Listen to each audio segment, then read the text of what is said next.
There's been a level of consistency with Deion from the time that he came into the national view. He's always overpromised and always over-delivered. Hey, what's going on, family? We're all the way live, just like the song says. We're at the intersection of sports and life, the crossroads where life and sports intersect. Today, we have a very special show planned, as this is our first live recording of the show. I have my two national correspondents here with me today, holding it down, Mr. Leon Henson and Emerson Kilgore. Man, what's going on, family? How you doing, man?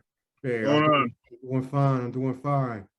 And myself, I'm your host, Coach TJ, and I'm here. Our topic of discussion, we're gonna get into this whole Deion Sanders thing here. We've been hearing a lot of comments, things that are going back and forth on the internet, and we have, our opinions, very strong opinions about what's happening and how this could be a detriment to the legacy of the momentum of Jackson State and what was able to be done. So we're going to get into it and with the highs and lows. And once again, these are our opinions and things that we see. And if you like them, great. If you don't like them, great too, because this is us, about us and our community. So let's get it started. Who wants to go and dive in?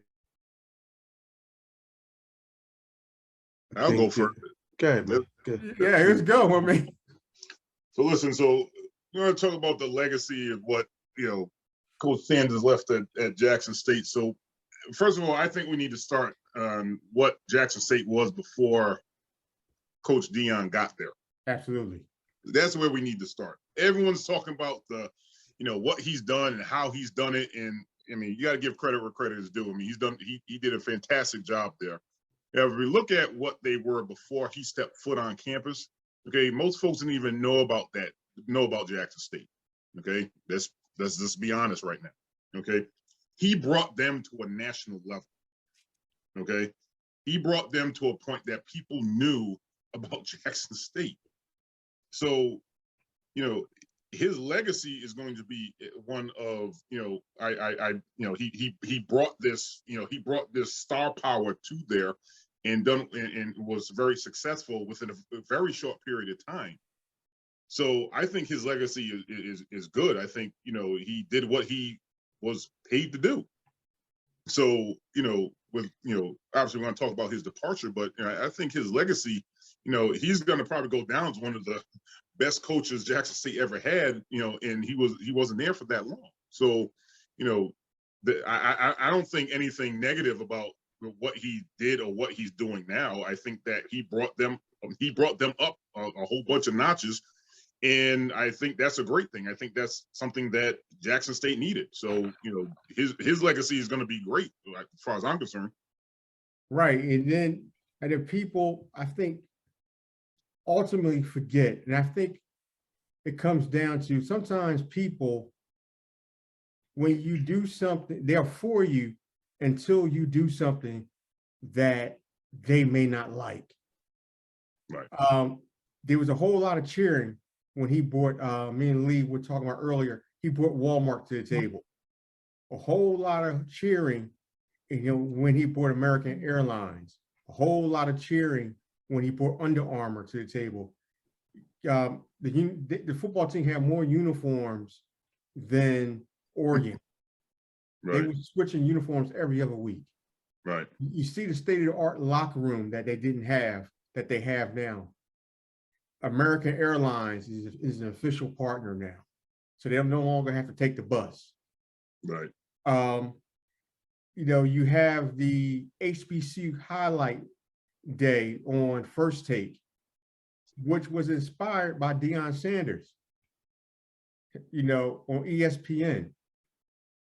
Jackson State is one of the few live games that's been shown on ESPN, not on a tape delay. Even showing the Sonic Boom, the band, that has never been done. Right. We haven't seen HBCU football presented in the way it's presented, and it's because of Deion Sanders, the blueprint of how to be successful, how to raise money, how to carry this thing on, he gave you. Correct. I mean, so, and he donated salary back to the university, which is unheard of. Right. I know Emerson Leon, y'all want all your cash. Hey, I need my $350,000. Yep. And he's a state employee. So where was, okay, y'all gave him $350,000, but why wasn't no one out in the community trying to raise more money for him that was supplemented that salary and at least got it up to $1 million or $2 million? So that's kind of, where I'm at with this, and it's. I think that what Deion was able to do was he turned into reality different things that they couldn't even dream of Right. prior to his arrival. When you look at how they were presenting themselves as a conference, they were still in the Stone Age compared to the other schools. But they kind of felt like, well, nobody's going to want to listen to us. We can't get in front of these people. But like I was watching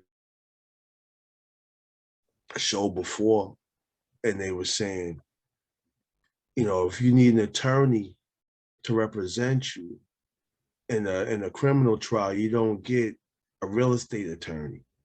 You get the one that's equipped for it. Right. And what a lot of times was happening in these cases was people would say, well, I can do this, I can do that, but it was the wrong person for the job. With Deion, he was the right person for the job because of the way his personality is, the fact that he wasn't just a star, he's a superstar. And he's got connection. Yes. And he's a master of marketing. He could get in front of whomever, confidently speak about whatever, and get you to want to empty your pockets and do what you could for this conference and for these kids. And that's what started turning everything around. Like you just said, Tom, he created the blueprint. It's there for them now. The question's going to be, what are they going to do? They can sit down and say, woe is me, he's not here, we're done. Or they can say, you know what? This is what he did. And this is what we can do. And the thing is, you can say, well, he's not here and turn your back and get mad. Or you can say, you know what? He's always going to really be here in a way. Because I'm quite sure there are people that can call Deion tomorrow. And he'd say, look, this is who you need to talk to. I'll put in a word. Don't worry about it. Just call this guy at this time and structure something and keep the ball rolling. Right. Just because you're not there in person doesn't mean you're not there in spirit. And Deion seemed like he's the type of guy that's going to be there in spirit anyway. Right. And also, too, I've seen a lot of cynicism when it comes around, Deion's faith. Well, you said God brought you there. Then what, God's going to allow you to leave with the job incomplete? Everything is seasonal. My question is, who are you or anyone to question what God has for you? Because right. he just said that he was spoken to again, and he's going to become a light in getting coaches opportunities that want to move up in Division I. So when the statement is said, well, you're not SWAC, the reason that you're SWAC for so long, because no one is calling for you. So let's be real, Eddie Robinson Jr. Yes, you're SWAC. Yes, you went to that university, but if you were presented with the opportunity to be the head coach at San Jose State, which is another, institution that has a losing track record over the last few winning seasons, over the last 20 years, don't say you wouldn't jump at the opportunity, you wouldn't entertain it, you won't stay in a SWAC where all these people out there, SWAC, SWAC, SWAC, you're going. And and I heard this said, like the difference between the MEAC schools, which have left a lot of schools are leaving the MEAC, that conference is about to dissolve, is that those schools are out there getting sponsorships, creating partnerships with corporate entities like your Dell States, your Howards, your Hamptons. They're making moves on their own. They weren't waiting for someone to come save them. Where the SWAC schools, they're treating this like this is Martin Luther King and he left. And it's not, it's just the football coach, one man with a plan that could have been that could be any setting up for any man to come in. And Right. and you could follow the blueprint of Dell State. And he gave you the blueprint of these of the northern schools with partnerships. You got them. They're pumping money, but you got to do you have to do your part too in this. And this is where the crossroads is. This is going to be the crossroads where you're at. It's either you're going to take 20 steps back, or you're going to go 20 steps forward. Right. Your student enrollment went up because of everything that went on with George Floyd. I mean, so it was just a lot of things, just like the perfect storm with Deion coming in. Right. And go ahead. I also think too that, Jackson State and their affiliates got really comfortable really quick, thinking that Deion Sanders was going to be there for a while, and look at how much he's changed and stuff like that. We can keep him here for a while. He's going to do this for us. He's going to do that for us. And for the time that he was there, he did. Okay, but the thing is, those things don't last forever. Okay, I don't know what his true intentions are. I mean, if he wants to become a coach, a head coach and continue to move up, I think that's a great thing. But, they need to be thankful, and this is a different way of looking at it. Jackson State needs to be thankful they had a man like Deion Sanders who wanted to step up and be a coach there. Because ultimately, are they going to find another guy like him? Who knows? They might. I don't know. But they need to be thankful what they had. And honestly, they need to continue to build, on what he was doing instead of sitting here boo-hooing about, oh my God, I can't believe he's gone and this and that. And, they got comfortable. They're like, wow, we're living the good life right now. We got Coach Prime right now. Man, we're getting all these recruits, we're getting all these sponsorships, we're getting all these partnerships. Now he's gone. Now they're like, they're all in a tizzy right now. Oh, well, what are we going to do now? Our man is gone. What are we going to do? It's like, why don't you continue to build on what he built there? And stop hating on him and stop talking about his faith or I can't believe he left and blah, blah, blah. It's like, that's the problem I see. I think they got really comfortable really quick. And like, well, we don't need to worry about a lot of this stuff anymore because, Coach Prime's going to handle this. He got one phone call, and all of a sudden we got this and that. It's like, no, okay, now you got to work a lot more. That's fine. But again, build on what you guys have instead of sitting there complaining about him leaving. Now, you guys have a solid thing going on there right now. And if you can find the right person to continue that, okay, you can continue to build there. But again, are they just going to put their tail between their legs and run? It's yet to be seen. So what do you think when you hear, famous activists, reporters, and other folks saying that Deion Sanders ran to the master's house? That's a load of trash. Instead of building, Thank you. Instead of building out the system, for us, by us, the first opportunity to show Master what he was able to do, he ran over there, which I think is a crock of shit. But I wanted to get your take on it, Emerson and Lee. We've all went to, PWIs, so we all have our takes on things. But to say that someone ran to Master's house, that's really absurd, and it's really a old way of thinking. And if you look at corporate America as a whole, it's all the system. Here's a question I have. There's levels to it. Here's a question I have. The people that said he ran to the Master's house, who they work for? 9 times out of 10. Right. So even if you're a YouTuber, you know, Master's house is Google. Google Right. on YouTube. Who owns that? So that's contradictory for them to even say that in the first place. One. Two, if Deion didn't get a sniff from any of the larger schools, any of the Power 5, we'd be having another show talking about how that's a disgrace that nobody even looks at him. So right. we'd be back here anyway, but for a different reason.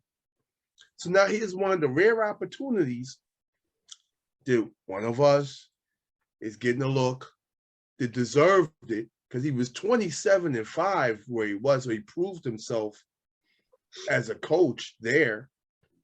He built up the program, excelled, etc. He deserves a position in the Power 5. And I'll admit, at first I didn't think it was a good idea not to go to Colorado, because Colorado's trash. Right. But in looking back, I realized, well, what better way to make your mark than to take trash and turn it into a treasure? 100% right. I agree. So my point, what I'd like to say is, first of all this garbage that these people are spewing, this is the typical negative rhetoric that we've been hearing for generations about when a person of color makes a solid move, but they don't like it because it wasn't their idea of what they thought was going to happen. Yep. Okay, you're a black, you're supposed to do this, you're supposed to do that, you're supposed to have this, you're supposed to have that. Okay, that goes into deeper issues in the black community, which I don't want to address right now. I want to stick to the topic here, but another podcast. Go ahead. This is our show. No, I want to stick to the topic right now. We can go off of that in a second here, but to me, this is a solid opportunity for someone like Coach Sanders to be like, you know what? I did it at Jackson State. I can do it anywhere, and I'm about to prove it to all you guys. Guys like myself, there's other guys that are similar to me that can do this. They just need to be given the opportunity. This man is he's one of the best in the NFL. Was one of the best in the NFL. He's a great coach, and he's going to do it again. But again, the problem is that all these folks had the idea as well. He's just going to stay at Jackson State. He's just going to build that program up. That's going to be one of the best programs in the country, because I've heard it all. Oh, in a couple of years, they're going to play North Dakota State or Appalachian State, or even a Division I school, and they're going to beat them, and all of a sudden, it's going to give them notoriety. Because that didn't happen, and because that's a HBCU, and it didn't happen like that, now they're upset. Now they want to hate on him. Now they want to be mad at him because he didn't fulfill that fantasy that they had. But in actuality, what he's doing is actually better, because now he's going to be like, okay, now I'm going to do this at a bigger level. I'm going to get the right coaches. I'm going to get the right players. I'm going to do this, and I'm going to show everyone how this is done. If folks were smart, they would start hating on him and see this in a different light. Like, you know what? This man did what he did at Jackson State. Okay, he did a really good job there. He, as you said earlier, he not only did he lay the blueprint for Jackson State, he laid the blueprint for all the HBCUs in the country. Okay, you know what? This is how you do it.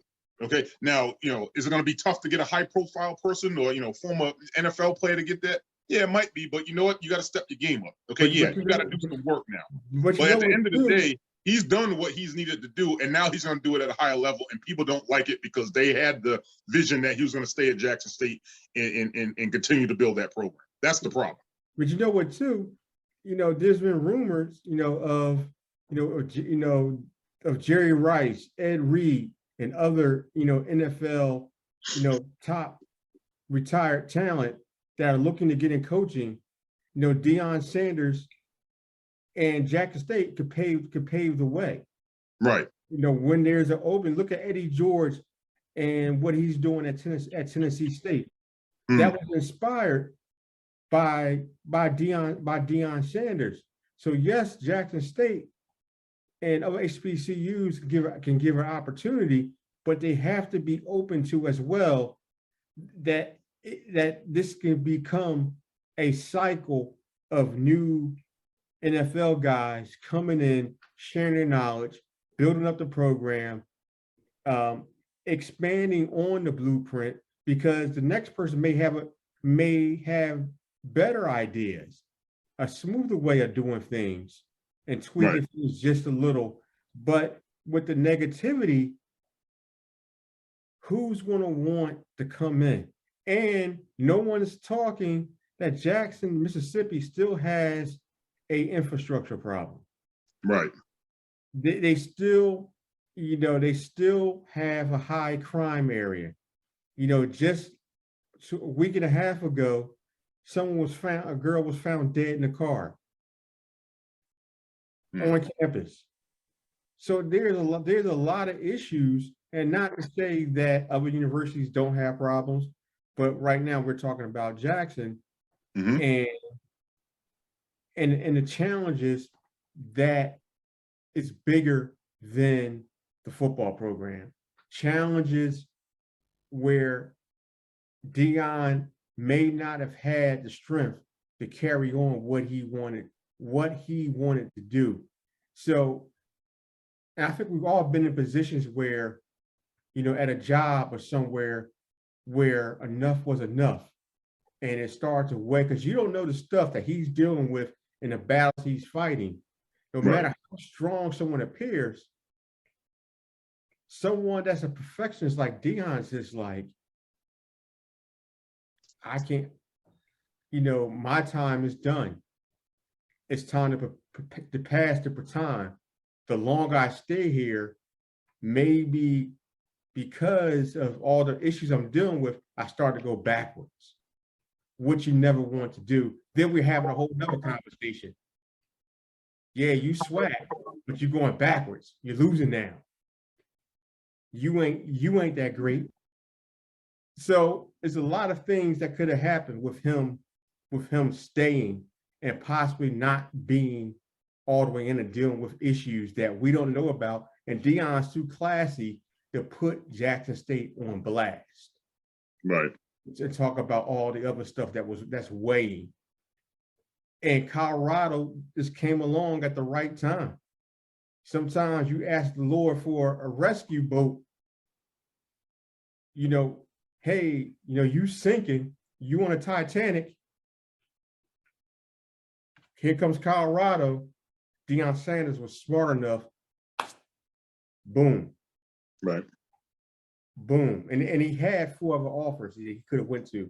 Colorado, looking at their facilities and the future of the Pac-12 conference that could be moving into the Big Ten, could be moving to the Big 12, renegotiate your TV deals, your streaming deals, and everything. Is uniquely placed in a very good situation for winning.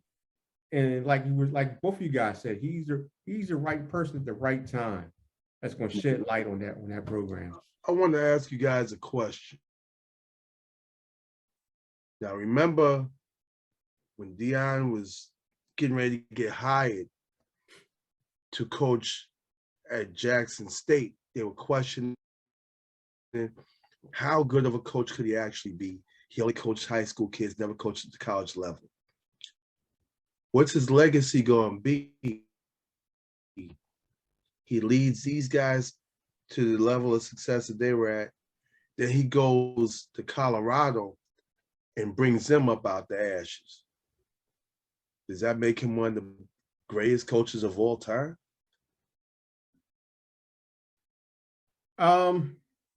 It would definitely not greatest coach of all time, because with the way that we look at things is championships.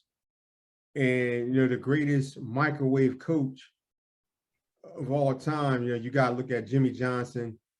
What when we was able to do at Miami. Yeah. Then you got to look at Nick Saban and what he was able to do, at Alabama. But as far as being a coach / leader, it would definitely put him into the conversation, especially he's going places and rebuilding and getting things started and bringing in recruits and elevating young Black coaches. Because if you look at Division I football, people talk about the NFL. There's a lack of Black coaches. I think there's only like it was like 128 schools that play Division I football. Mm-hmm.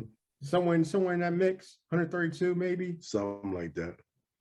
And there's only about 8 Black coaches. I know it's less than 10. If Right. that, yeah. I mean, so this is just bigger than Jackson State. How old is Deion? Deion's no spring. 55. He's 55. Someone like Deion, and I'm not saying Deion, but other folks should have been given opportunities it's like we get our starts as a head coach later. You got people getting hired at 27, 32, 35. They hire people with no experience that don't look like us all the time and justify it. Yeah. Yep. So Deion jumping, up a level from FCS to FBS is kind of unheard of for a Black man. So that's never been done. That's right. Never been so done. Now you have people wishing him bad, or he's gonna be over his head. Like what? Like why would you do that? Because if you wishing him bad, you idiot, you just put a stranglehold on anybody that's coming to, hey, if Deion failed, how this guy going to succeed? Good. I was going to say those are short-sighted individuals when you look at it.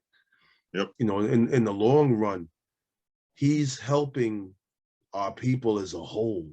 But the media that covers football and other sports don't look like us.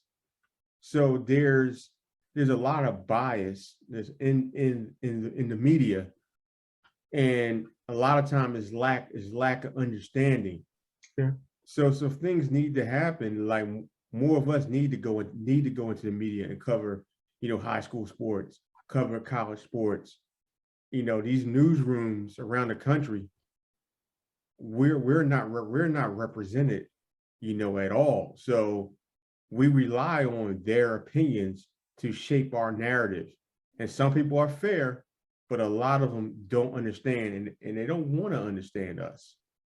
Well, I think to that point, I think we take their opinion with a grain of salt. I mean, they don't report the truth. They report the agenda that they want reported.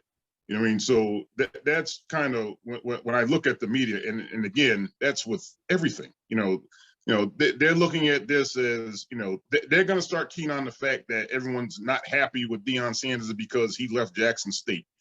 Okay, he left Jackson State. Okay, and any coach who was trying to move up in the world of coaching, if his name wasn't Deion Sanders, okay, and he was at a Hampton or a Howard, and all of a sudden that coach got a phone call like, yeah, we want you at Colorado, or we want you at one of these schools to do what you've been doing here.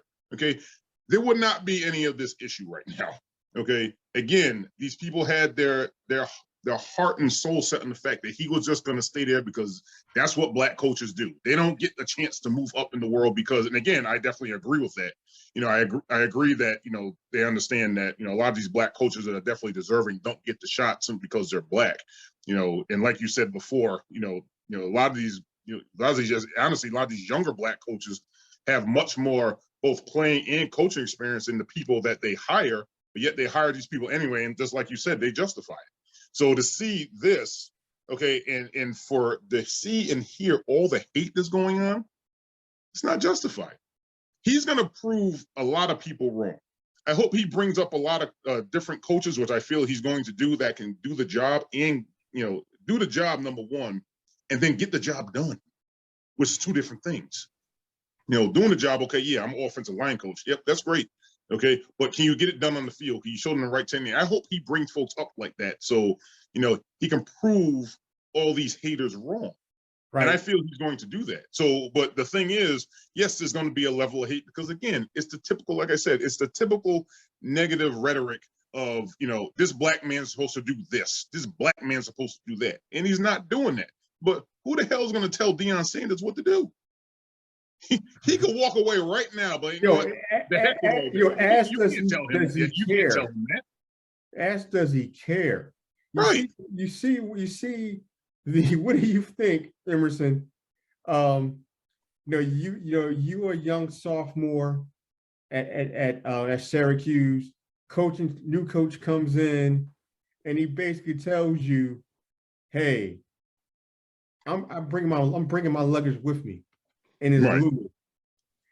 You sitting in that meeting room as a player, young sophomore, that's happening at Syracuse. What's going through your mind? How?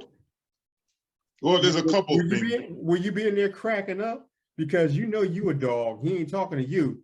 But for some of those slackers that's in the room, like, damn, shit, like he's gone. You're looking around the room like he's gone. How are you handling that right now? So my simple response is, okay, got to step my game up. Okay, I'm gonna see who he brings.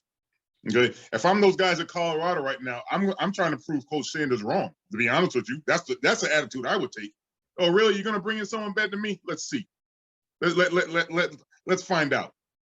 Okay, you bring them, you go against me, or we're doing whatever we're doing drill wise, whatever. Let me find out how real you're being right now. You've been 9-23 over the last 3 years, just with that class that's there. So right. So then my next, so coach is looking at it. If you are a dog, you're only a dog when someone's on you. You're not a dog. You're not responsible enough to be in the weight room by yourself, to be watching film by yourself. I gotta stay on you. My coaches gotta stay on you. You're men, not little kids. Right. So my response to that is the environment before, and again, I said this previously, the environment before Coach Sanders walked in there. Okay. Now this is Colorado now. Right. Okay. Absolutely. So these kids that were there were, surviving and thriving as best they could in a system where mediocrity was the standard. Okay. So if all of a sudden you now get a coach who's like, okay, you can take that mediocre mentality and throw it in the garbage. Okay. I'm bringing this mentality now. We're going to get after it. We're going to get after it for 4 quarters. I'm going to, I'm going to do this. I'm going to do that. Those players have a choice. They need to be like, nope, I'm good. I'm going to the transfer portal. Oh, no, I'll just, I'm done. I'm doing whatever. And I'm like, you know what? I came here to play football. Mm-hmm. I came here to be the best football player I can possibly be. Now I have a coach who's going to bring that potential out of me and then some. Yeah, I'm going to ride with this guy. I'm going to sit there and bust my ass in the off season to, to prove to whatever position coach I'm going to get into him that I'm worthy to be on this team.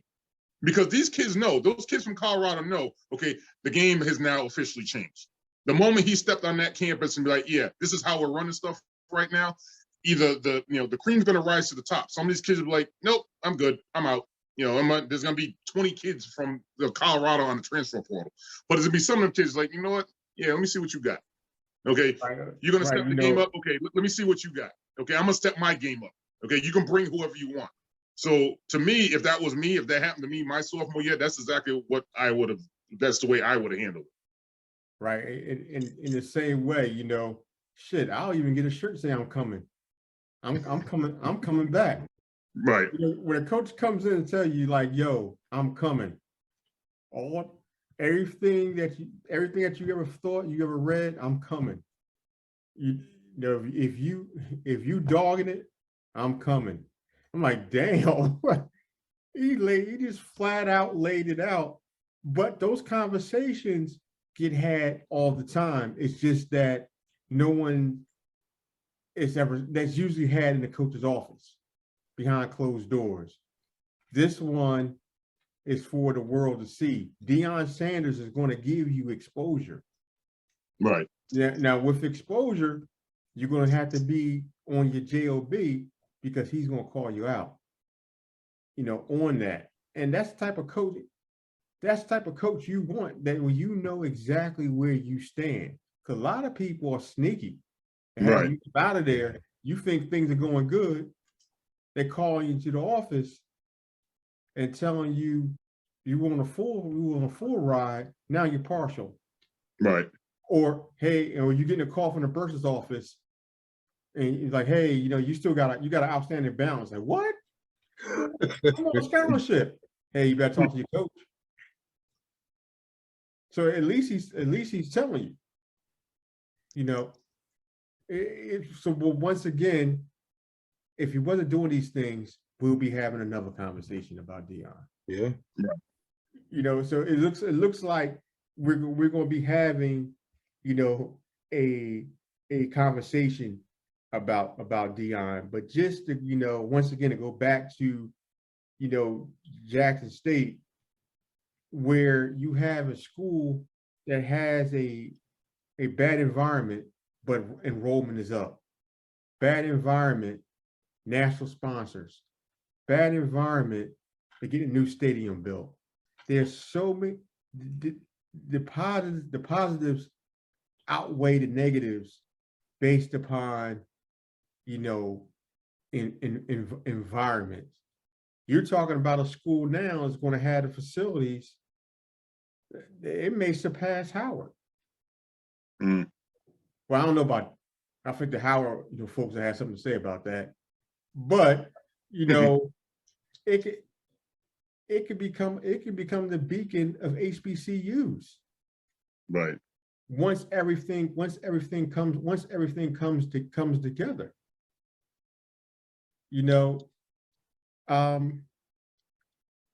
Out of the, I'm kind of, like I said, this type of stuff, sometimes will put you in a loss of words. Mm-hmm. Because I just think, with all the things that are going on in the world right now, it seems like it's been like for the last 2 months, we've been having distractions, whether it's Kanye, whether it's this, is that, and now the attention has been shifted over to Deion, but we're in the middle of a war. Our economy is going in a social direction. We got a election tonight for control of the Senate, because right now the Democrats are in a lead, 50 to 49 with Warnock and Herschel, and right now, Reverend Warnock is in the lead, with that. So there's other issues as Black folks that we need to be concerned about. And it seems like we get fooled on a look away all the time. Like, so the freak and what? When you got national leaders, and when the Deion subject is on CNN, like, really, folks? But Ronnie Jones is on CNN talking about Deion Sanders. You could have did that on your own platform. You're talking about he's selling a wrong bag of goods. Then what are you doing? Being on, you a hustler too. You on CNN trying to get attention. Anybody that's on a national platform talking about Deion Sanders, you were an attention whore as well. Right. Like, come on, like, don't try to hustle somebody from Philly. I know the game. The game's the same in Rhode Island. The game's the same in Chester, PA. The game's the same in Los Angeles. We as Black folks, we know the hustle. You ain't got to try to fool us. Everyone's a whore. Everyone's up for sale. It's just the folks that claim that they're not, only because they don't get the opportunity to be that. So anyone have any final comments or anything that didn't get said that needs to be said, about this. I'm just excited to see next season. The transfer portal is open. Yo, you got people hitting Deion on Twitter. Like, coach, you got room for me? You got one of the top receivers in the class of 25 from IMG. I forget the kid's last name is Wiggins, just committed to Colorado.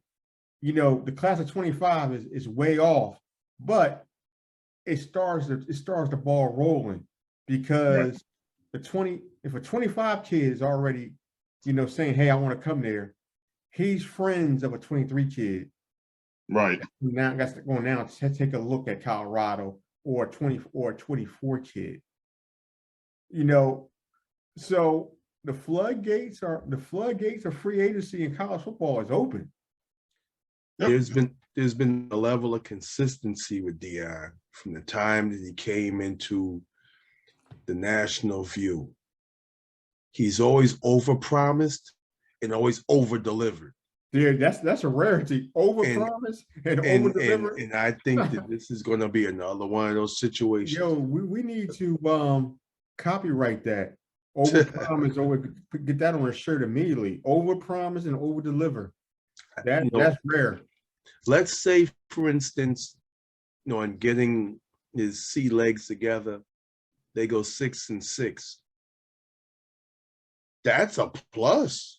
First year?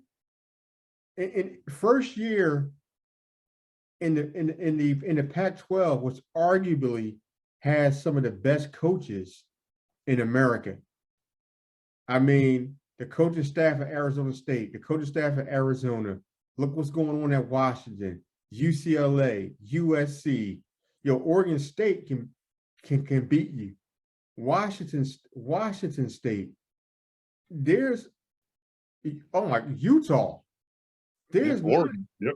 Yeah, they're right. Right. There's not any slouchy schools. People talk about, the gauntlet that goes on in the SEC, but it's like the Pac-12. They beat each other up. That's why teams don't make the playoffs, because it's very hard to go undefeated. Now you got Cal and Stanford. When it comes to academics, they just raise the profile, of your conference, having them two in your conference. Right. So there are no wallflowers. His defensive coordinator was Dennis Thurman. Huh? His defensive coordinator is Dennis Thurman. Yeah, Dennis Thurman's coming. So and Mike Zimmerman. And you think about, all of the people that he's got at his disposal just to come in and show them something. Like, he can make a phone call.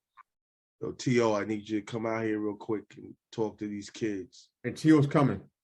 T.O.'s coming. Ed Reed, hey, Ed Reed, I need you to come in and talk to the D-backs. Yep. Ed Reed is coming. Hey, Snoop, we need some entertainment and some money. In a weed state like Colorado, that's gotta be his home away from home. Yeah, he's coming. He's coming. But Deion also said on his way out, hey, I know Colorado's a weed state, but if I smell it in my facilities, that's gonna be the fastest way to get you off the team. You want to get off the team right now?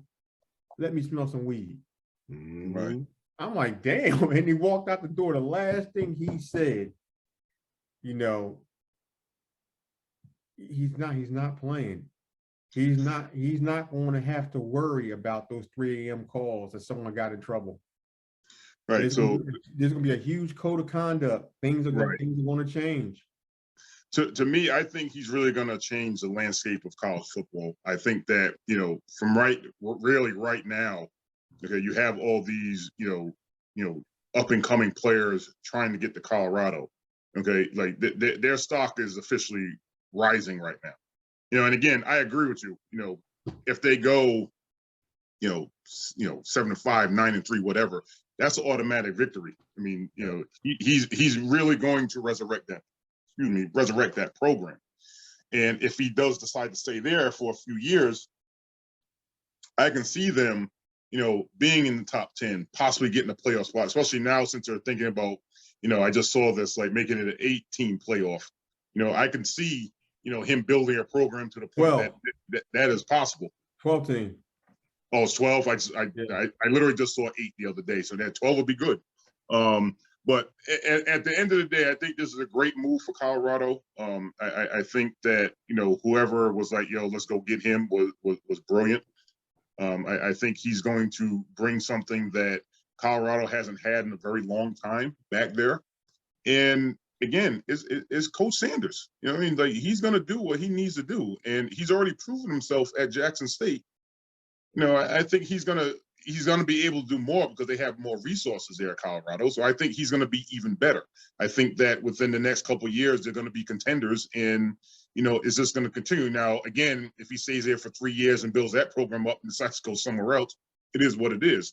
But I think he's gonna do really well there. I think that the Pac-12 better watch out. I think they're going to be coming and gunning for championships, and you know what? I mean, that's why they hired him. And I think he's going to do. I think he's going to do well. And honestly, I know he doesn't care, but the haters are going to hate. I mean, that's what haters do. Hate. They're going to sit there and question them and this and that, and why'd you do this and how'd you do that? At the end of the day, he's doing something for college football that hasn't been done before. And he can really be that person to, bring other people to the table so they can start getting better jobs, because guess what? We're doing this here, and start opening more doors for folks that look like us, which I think is part of the goal as well. I think that he's really going to start, paving the way for many of these young Black coaches to get these opportunities that honestly they deserve. But yes, they have to go through him, possibly go through him. But I think at the end of the day, this is a good thing for college football. This is good all the way around. Well, just one quick point. Industry is very copycat. Right. So University of Colorado, in the West, things tend to be a little bit more open-mindedness. Colorado hired 3 Black coaches in a row. When Mel Tucker, Midnight Mel, he leaves in the middle of the night and goes to Michigan State. That's why he's getting what he's getting, right now, at Michigan State. And then Carl Durrell, coming from UCLA, assistant at UCLA, and now Coach Sanders. But if you go back and look at the history of the hiring practices, under Gary Burnett, Rick Neuheiser, I think it was one more guy after Bill McCartney. That was a time period where that program, then that probationary period under the Barnett regime, where that program, took a nosedive, and they never recovered. Right. And then moving out of the Big 8 or Big 12, Big 8 into the Pac-12 and losing that resource of Texas. Right. So if you're from Texas, you can sell, like, hey, that trip to Texas to Colorado, you can sell a parent, hey, your child, we're gonna have some home games against Texas schools. When you go to the Pac-12, all your games are now, out of the region, which can be used against you in battling for those kids. Deion Sanders is the first coach that they've brought in that has a national reach. Think of all the relationships he's had from coaching in the Under Armour game. He relates to kids. I mean, so that's Deion Sanders can walk to a high school in Pennsylvania, Rhode Island, Delaware, New York, North Carolina, South Everybody Carolina, knows who he Florida. is. Yo, how many coaches got a song, Must Be the Money? Yo,